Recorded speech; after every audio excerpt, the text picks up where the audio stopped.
Igennem de 3 år på Solrød Gymnasium, så har det været en proces, hvor man har udfordret sig selv på alle mulige måder, kastet sig ud i alle mulige forskellige ting, og efterhånden fundet ud af, hvad kan jeg lide, hvad er jeg god til, hvad er jeg ikke god til, hvad kan jeg ikke lide. Det er jo super godt i forhold til at vælge en videre fremtid.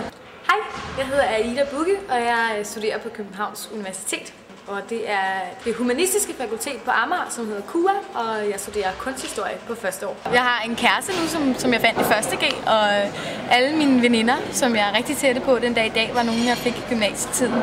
Og så har man jo også lært at sortere i sin lektielæsning, fordi at det er virkelig en kunst at gå på universitetet og så kunne finde ud af at have et liv samtidig, fordi der er sindssygt meget læsestof. Man skal kunne finde ud af at sortere fra, sige, hvad er relevant læsning, og hvad kan jeg godt undvære at læse, fordi ellers så har du bare ikke noget liv ved siden af.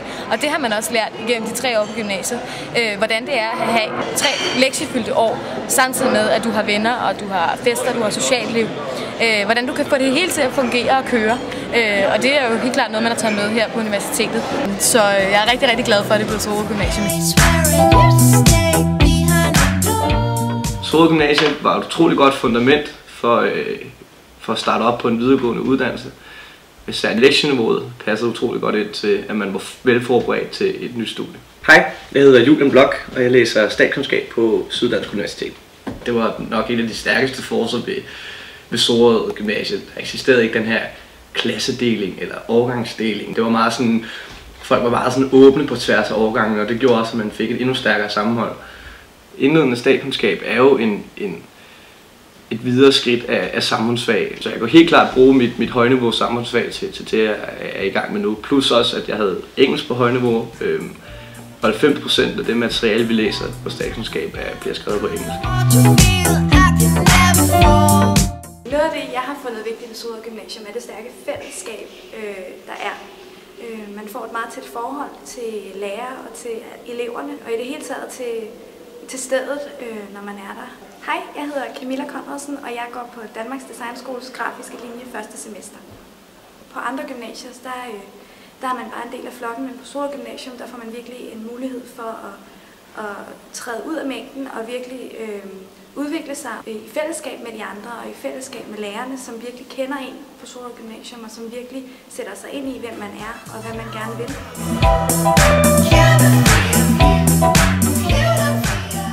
Hej, jeg hedder Julian Jacobsen. Jeg spiller på førsteholdet i Hillerød Golfklub, og jeg har gået på Solrød Gymnasium.